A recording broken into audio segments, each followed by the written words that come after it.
Good afternoon, everyone. It's time for our conversation with Chris on the Buzz. We talk to Chris once a week, every Thursday, 12 to 1 p.m.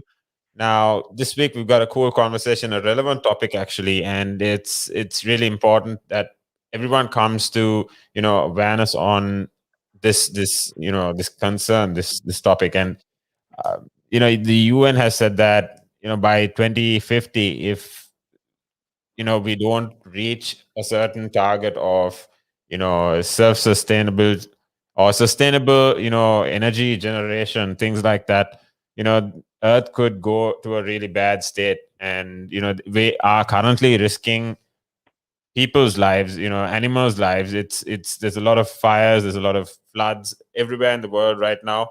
And coming to control climate change, and climate change is real. So what is happening with this? Where are people putting the money to reduce this impact on the world, the negative impact that we are making on the world? How can we control this? It has to be monetized at the end of the day, right? So um, that at the end of the day is always, if there's some economic benefactor, it is the only way to, I'd say, motivate people to get something done, right, in this time and day. So we've got Chris on board. Chris is a financial analyst. He's been in the field for more than 2 decades now.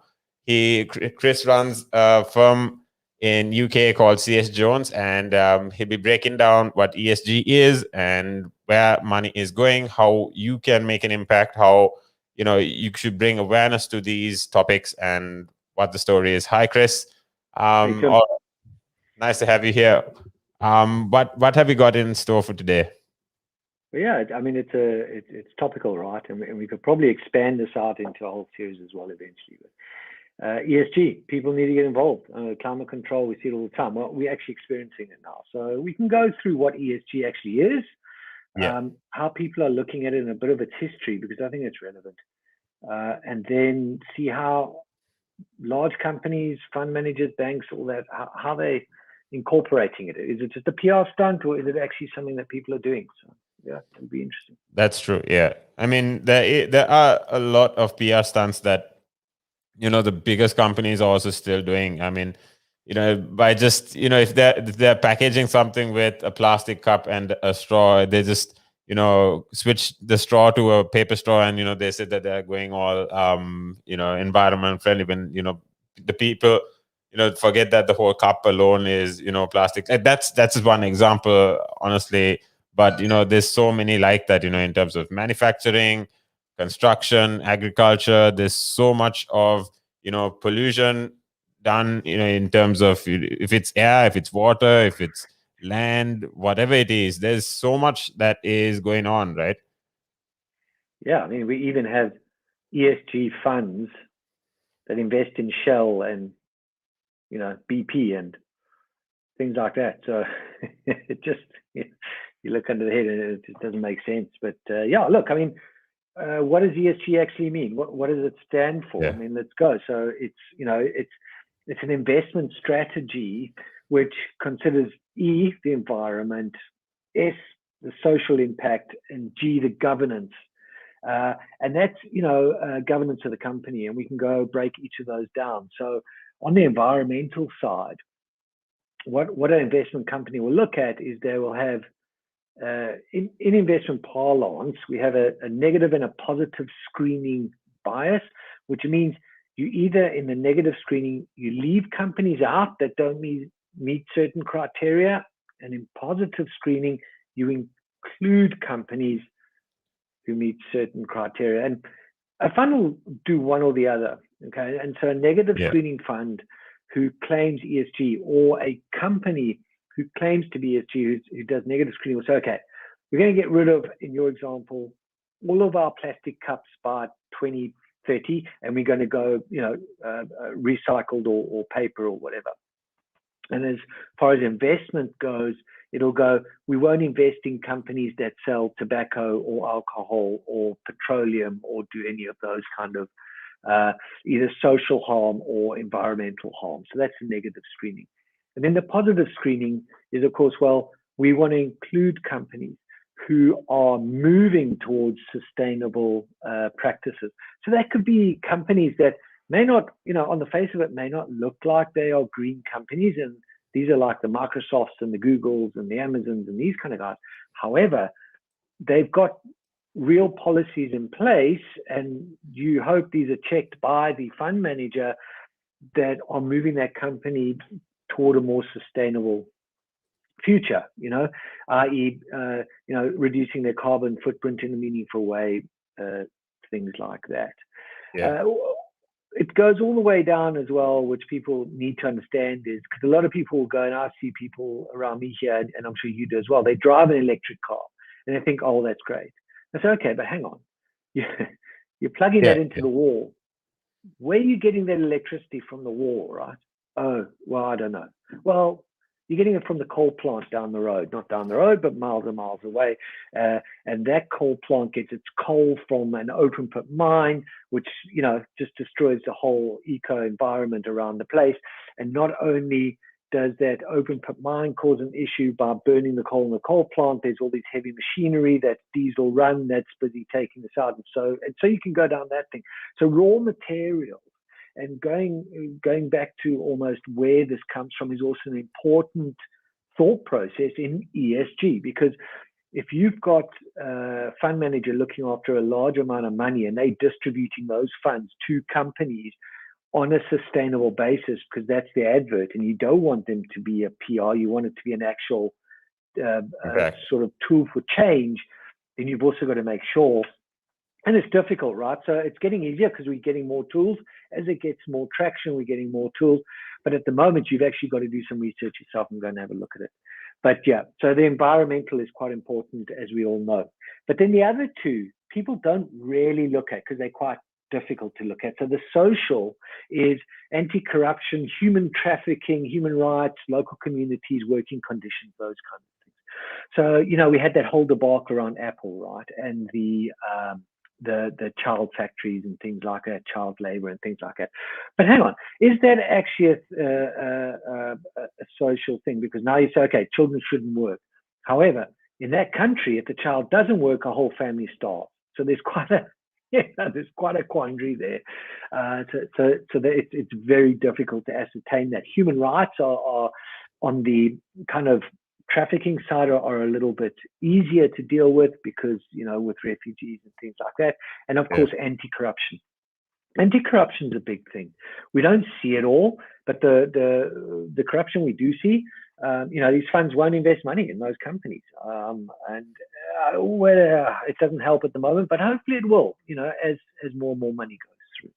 And then, of course, governance. Now, governance is difficult for the layperson to have a look at because public companies, we go through all the annual reports, we go through the management accounts, we go through, and it's a lot of information and a lot of it's technical. And that gives us a kind of an understanding of what the governance of the company should be. But you'll never know unless you're in the company. I mean, there's hundreds of examples, Enron being one of the biggest, where the governance was so bad and it was so corrupt that it eventually fell over.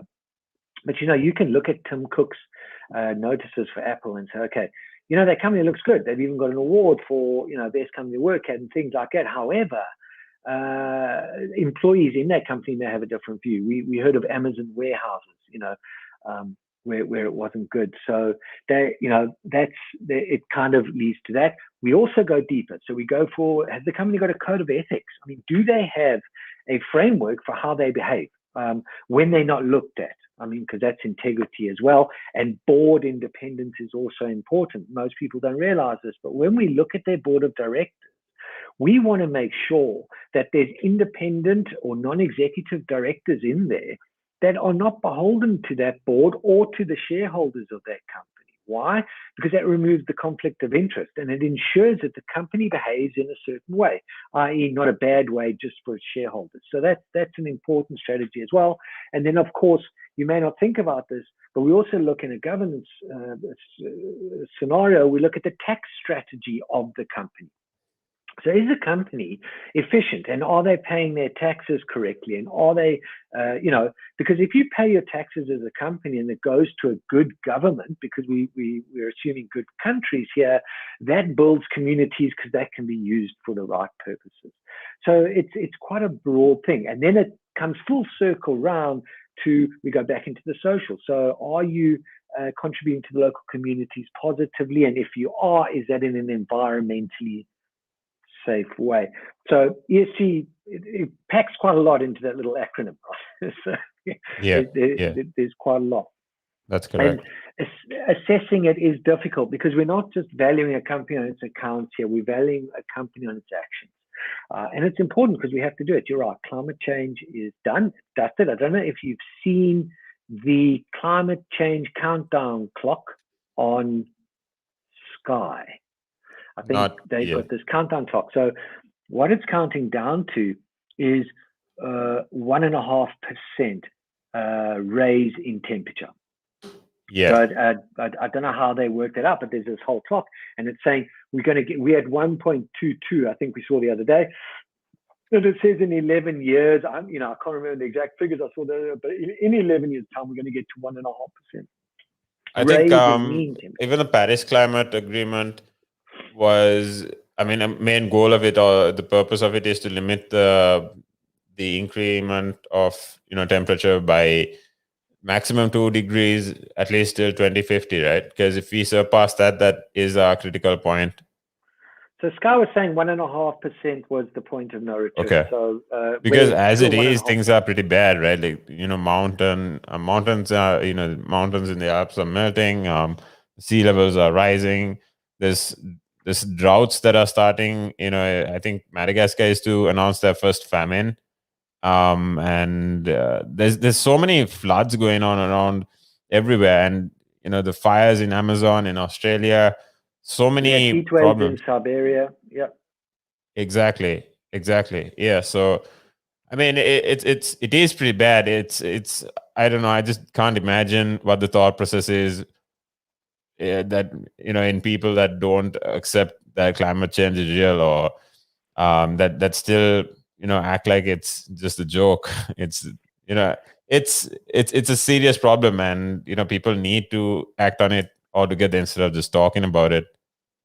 Exactly. And I think, not to be cynical, I think the easiest way to do it, as you alluded to, is through being able to get a return on investment while helping the environment without actually having to be active in it, right? So investing in an ESG fund, and we're seeing these funds obtaining returns because some of the funds are actually doing quite well as we get traction in things like alternative energy, new battery technologies, things like this.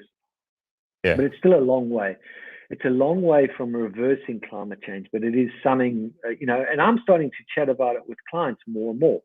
I had a discussion with one of the top ESG fund managers yesterday, and they are seeing inflows again, because it waxes and wanes. Because before, I don't know if we go back to a bit of a history with the carbon emissions or the carbon token market, where they were swapping carbon tokens between countries. And what that meant was that a country that produced a lot of CO2 emissions could go to another country that didn't produce CO2 emissions and buy their CO2 emission allocation, and still continue to pump out carbon. So that's gone, thank God, and it's it's now being replaced by ESG. The problem with ESG that we have at the moment within the finance industry is, how do we know it's PR, and how do we know it's an actual tool for change? And I think that's the critical point. We are developing tools, as I said, and tools are being developed where companies are going to be asked this information because they're not, and they don't have to give it, to be fair. Even a public company doesn't have to give this information. A lot of it we can kind of glean, but is it the truth? You never know. So the more tools that get developed for this, and the more widely spread they are, the easier it'll be. Because if, as a layperson, you could go online now and you can see the rating of fund managers and investment funds and various stocks, right? but nowhere does it have an ESG rating or a green rating, or those kind of things. So if we got that in to say, okay, you've got 5 funds here. This one is a normal fund and it gives you 10% return and it's got a red rating, i.e. it doesn't have any criteria for climate change built into its investment strategy, all the way down to this is your greenest fund. It's still giving you 10% as an example. Let's not take that as a differentiator. However, it is a fully ESG fund that gives its whole onus and its whole investment strategy is to affect climate change in a positive way. And I think if people had those choices, we would see they're acting anyway by proxy, because those fund managers there are then channeling the money correctly. So we don't even have to. So that'll, And when you talk about, when you talk about analyzing, or when you talk about, management in terms of understanding what impact people are actually, or companies for that matter, are actually, making towards the environment. How are these being calculated? What numbers are governments or whoever is monitoring these taking from, the companies, and, how are these going to be measured? I'm pretty sure once, these measurements and incentives come into play, that is what is honestly going to really shift the motivation towards moving positive. And I've been listening to Chamath Palihapitiya, this investor in the States. He is also he's also an investor in the Golden State Warriors, and he was a part of Facebook when they built up. And one thing he's saying is, is that even in terms of motivating money and incentivizing climate change, he says that, when it comes to the critical point, one thing that will actually turn, or how we'll actually find the first trillion in the world is how that particular person will be invested in, sustainable energy or renewable energy or something in those lines. Another thing I read today is that the states, USA is looking at having 45 to 50% solar energy usage in the country by 2050. So, I think we can talk about these as well. We can maybe break it down and understand, okay, now this is in terms of energy creation, but then, or, usage, but then what's happening with agriculture, what's happening with manufacturing, with steel, with, concrete, little things like these. People don't realize what the ratio is to, the impact or the negative impact to the environment in comparison to, driving an electric car, things like that. Bill Gates is very big in investing. Jack Dorsey, the founder of Twitter, is also very big in investing in these and, raising awareness about these problems as well. I think we can maybe go in deeper to talk about these as well right after a quick break. This is Tim and Chris, everyone on the buzz. We're talking about everything ESG investing, climate change, how you can be a part of it, how you can be a part of, reducing climate change, and where the money is going, what you should keep an eye on, actually, not just, being taken up by the PR stunts, or not just being taken up by particular marketing campaigns that have been done by companies, but what's the actual impact? How are they actually reducing, in a macro, how are they actually reducing the negative impacts that, their operations or their sales are making to the environment? Stay tuned, everyone. This is The Buzz with Chris and Tim. You're tuned in on Relax Radio. Good afternoon.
valuations that you place on an asset are always behind you. It's always in hindsight. It's never in front of you. And that's one of the challenges, right? Because you're always valuing what happened yesterday, and what you need is what's going to happen tomorrow.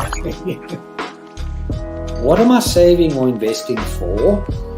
Why am I doing it? When will I need the money? And how much money do I need? Yeah. So that's quite important, because when you're looking at your net worth, you got to start with saying, well, what do I want my net worth to be, so that there's a goal, and then work backwards. How do I get there? And if I can start with £50 or $50 a week, if I save that every week, and you can go online and use calculators online. I don't have to teach you the maths behind it, but you can say, okay, and if I get a 3% return and I put this away for how long will it take to reach my goal? And that's called just this basic cash flow projection calculations. And it's what we use in financial planning all the time. What we say to clients is we say, okay, what is your goal? What is your objective? Where do you want to go to? And we discuss that in a lot of detail and over most of the meeting. And then the rest of it is saying, okay, in your exact circumstances, with your risk profile, with how you feel about investments and pensions and taxes and where you are and who you work with, and your education level or your lack of education, or how involved you want to be. There's a lot of variables that we take into account, and then we say, okay, here's a plan. You start like this, that's great. And then we review it all the time, and we say, okay, we need to increase it, we're on track, we're not, this is what is happening. Because remember, when you're dealing with assets, the valuations that you place on an asset are always behind you. It's always in hindsight. It's never in front of you. And that's one of the challenges, right? Because you're always valuing what happened yesterday, and what you need is what's going to happen tomorrow. So that's a struggle. Yeah. So there are strategies